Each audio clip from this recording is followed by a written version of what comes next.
Halo semuanya, balik lagi di channel Yogo Otomotif. Hari ini kita lagi ada di rumah perubahan. Ini ada di Jakarta Timur ya teman-teman. Nah, ngelanjutin video yang kemarin yang gua ke bengkel. Kan kita mau bikin satu vlog buat mobil ini. Jadi gua bikin video selanjutannya tentang mobil ini ya teman-teman, biar lebih jelasnya. Nah, mobil ini X-Trail T32 tahun 2015. cc-nya 2500 cc, ini tipe tertingginya pada tahun itu sih. Dan ini gue udah pakai dari baru, udah 9 tahun gue pakai.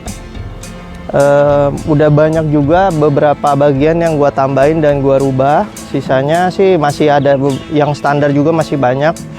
Nih kita lihat dulu dari tampilan depannya ya. Nah kalau dari depannya, paling kalau dari segi lampu, sisanya standar. Yang gue rubah itu cuma lampu sennya. Lampu sennya itu gue ganti pakai bohlam LED.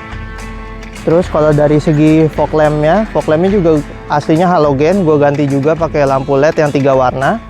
Nanti kita masukin footage-nya juga pas nyala. Nah terus kalau dari bumpernya bawahnya ini gue pakai body kit Nismo. Ini Nismo asli Jepang. Nismo asli Jepang. Terus sampai ke samping, sampai ke belakang, sampai ke si spoilernya atau wingnya. Nah kalau dari tengahnya paling ini gua wrapping ya, wrapping Black Dove. Aslinya tuh silver warnanya, silver glossy, cuma gue lihat kayaknya kurang masuk, jadi gua ganti jadi Black Dove biar lebih sangar. Dan kalau dari segi sini, ini peleknya gue ganti juga pakai pelek berbahan forge. Dia lightweight ya, lebih ringan daripada pelek bawaannya dan lebih kuat juga. Nah ini juga dopnya juga gue ganti pakai Nismo biar senada ya, soalnya body kitnya Nismo juga. Dan kalau dari speknya ini ringnya ring 18, cuma ET nya gue lupa berapa. Gue beli ini karena gue suka aja sih model palang peleknya ya, jadi gue beli. Dan bannya juga masih ban standar, gue masukin ke sini karena juga pelek bawaannya itu sama-sama ring 18. Kenapa nggak gue naikin? Karena menurut gue udah cukup gede, dan juga biar masih dipakai daily nyaman, biar masih nyaman ya. Kalau kalian yang mau naikin size ringnya juga masih oke sih, asal jangan terlalu gede ya teman-teman. Itu aja. Nah ini kalau dari sampingnya. Nah sama kalau dari pintu paling gue tambahin ini hand protection, biar kalau nggak kena kuku ya bodinya teman-teman. Ini juga gue custom, ada tulisan Nismo nya. Terus kalau kita lihat dari belakang, nah ini stop lampnya, bolamnya semuanya udah gue ganti yang LED juga biar lebih modern lah, nggak kelihatan tua banget. Nah ini yang spoiler yang gue bilang tadi, ini spoilernya juga Nismo. Terus atasnya juga ini shark fin, gue ganti juga. Antenanya aslinya tuh kayak antena panjang biasa gitu doang. Kalau menurut gue agak kurang modern, jadi gue ganti yang model shark fin gitu. Nah terus kalau dari body kit belakangnya tampilannya begini ya. Gue sih suka banget karena dia ada sirip-siripannya gitu di bawahnya, kelihatan sporty banget. Sama kalau di sini gue kasih emblem Nismo juga biar senada sama modifannya. Udah paling kalau dari tampilan luar sih itu aja sih. Sisanya masih standar. Kita lihat dalamnya yuk.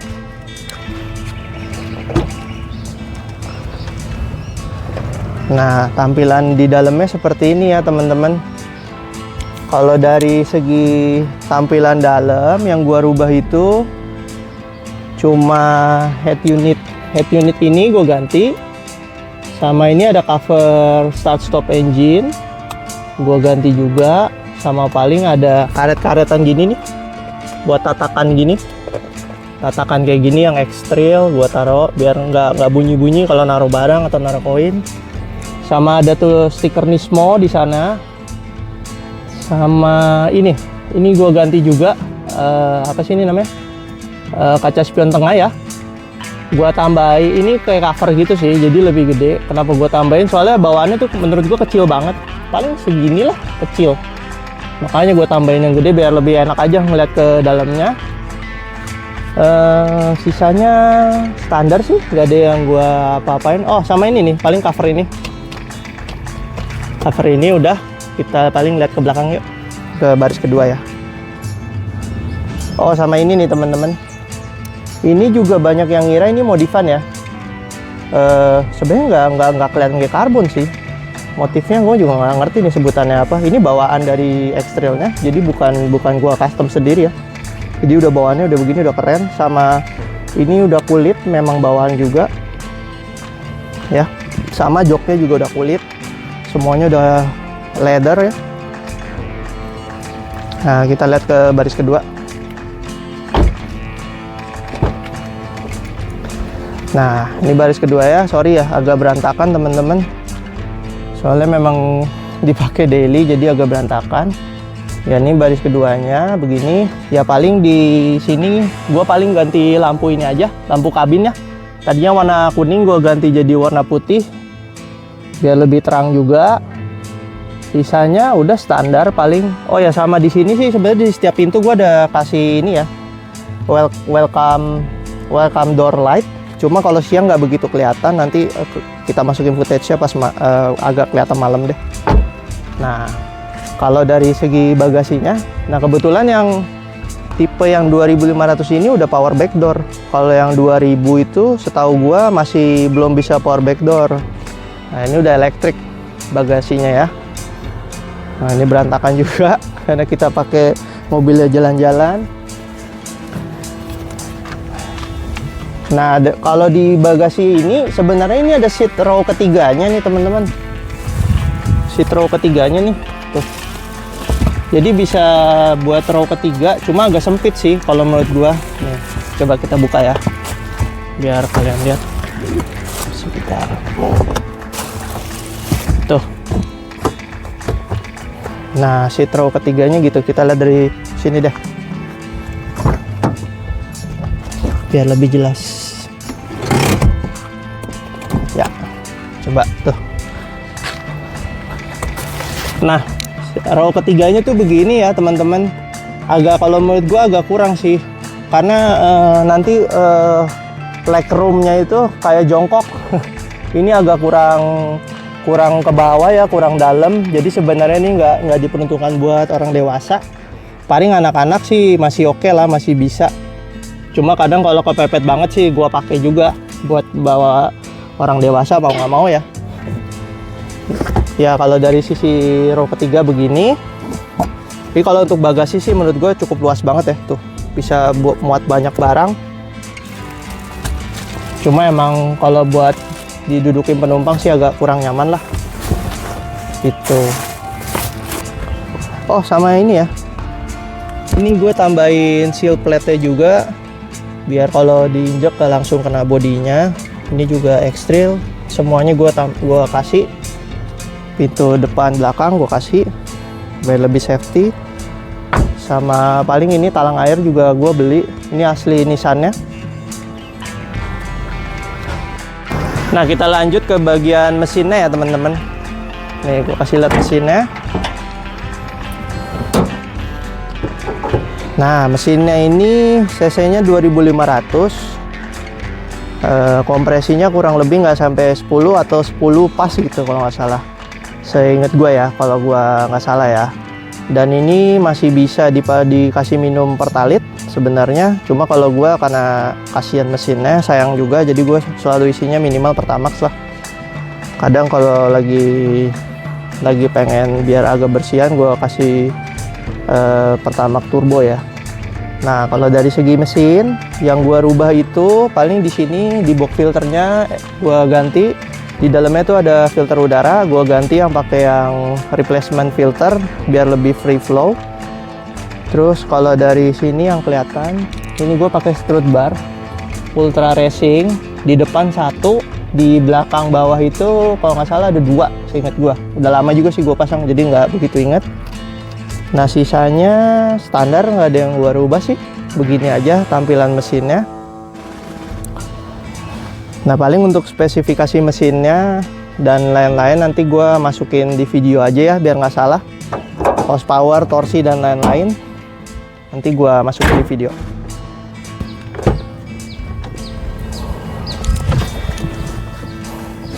Nah, oke teman-teman, kita udah di dalam mobilnya. Nah, kalau untuk di dalam mobilnya, tampilan speedometernya tuh kayak gini ya. Coba lihat. Nah, ini tuh layarnya sudah berwarna ya teman-teman. Banyak informasi juga. Kalau kita melihat nih ada driver assistance, ada clock, ada meter setting, vehicle setting, maintenance alarm, unit bis, dan lain-lain banyak. Pokoknya ada chassis control juga, ada kalau misalnya kita nyetel musik nih nanti dia di sini tertampil ya apa judulnya gitu. Terus di sini ada fuel ekonominya, ada trip distance, time, average speed, range. Ya begitu-begitu sih teman-teman, ada odometer segala macam. Dan dari head unitnya yang tadi gue bilang ini udah gue ganti. Dia ini udah ada bird view-nya 360 ya. Jadi kalau kita pencet mundur, nah ini bisa dilihat ya teman-teman, ini dari tampilan dari atas, depan, kiri, kanan, belakang ada. Nah ini yang belakangnya, dan ini bisa gue ganti ya. Ini tampilan samping nih, dan setirnya juga kelihatan tuh kalau belok ya. Tuh, dia juga ngikut, jadi ada line-nya juga, memudahkan kita kalau misalkan parkir nih kan yang sebelah kiri ini kan suka nggak kelihatan nih teman-teman. Jadi ini gampang banget kalau kita mau parkir dalam posisi gelap atau apa sudut-sudut gitu, biar nggak mentok, gampang banget. Nah, dan dia juga bisa, kita juga bisa lihat depan. Bentar. Nah, ini tampilan depan nih teman-teman. Tuh, depan juga ada line-nya. Gue juga nggak bingung juga sih kenapa ada line-nya. Oh, mungkin kalau misalnya kita parkir depan ya, parkir maju ke depan, jadi ini ada jaraknya biar nggak mentok sama separator atau yang ada di depannya gitu. Itu. Oke, menurut gua kita nggak perlu test drive lah, karena gua tiap hari udah bawa ini, jadi gua ceritain aja experience gua bawa mobil ini. Kalau menurut gua selama gua 9 tahun pakai mobil ini, dari segi kenyamanan ini mobil nyaman banget, enak banget buat dipakai bareng keluarga, juga enak.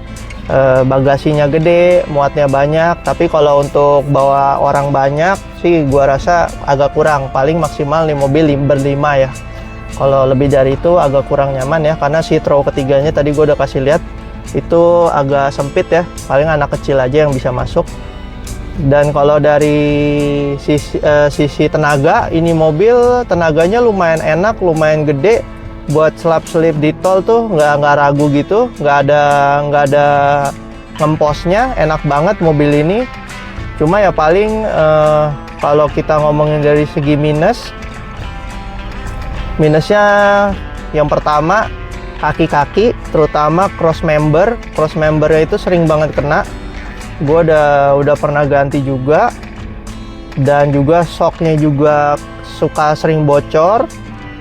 Dan ketiga juga disc brake-nya sering kemakan, jadi ketika kita kecepatan agak tinggi tuh di 80 tuh kalau direm tuh geter. Itu gua udah ganti sekali, dan ini udah mulai kena juga lagi. Jadi kayaknya harus antara dibubut lagi atau kita ganti baru. Terus keempat, jok penumpang atau jok gua driver tuh oblak, bunyi tuh. Sama yang jok ini juga oblak. Hampir di semua Excel T32 gua lihat commonnya begini sih. Nggak tahu ya apa vendornya yang salah, apa memang minusnya begini, gue juga nggak ngerti. Dan sampai saat ini gue belum nemuin yang bisa benerin jok ini. Mungkin nanti bakalan gue cari sih. Agak kurang nyaman juga, karena kalau bawa di jalan rusak tuh goblok-goblok gitu, ininya juga ngikut oblok-oblok gitu, jadi nggak enak lah.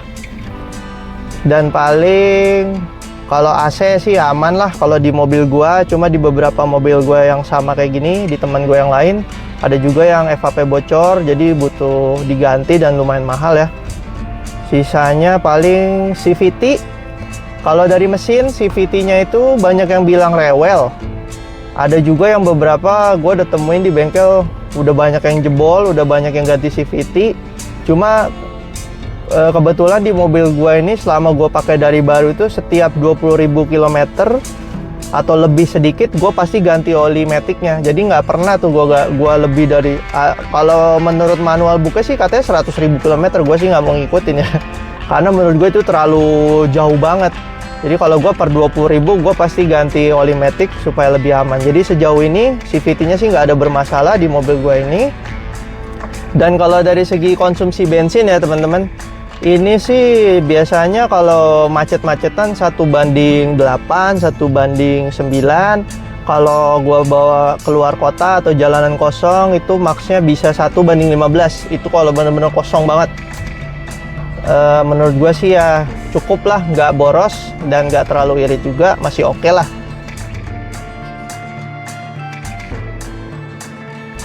Dari segi spare partnya juga menurut gue ini banyak ya di pasaran.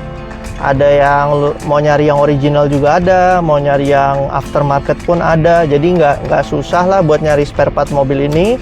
Dan juga udah bervariatif ya. Ada ya kalau original udah pasti mahal, tapi ada aftermarketnya, jadi masih punya opsi-opsi yang lain.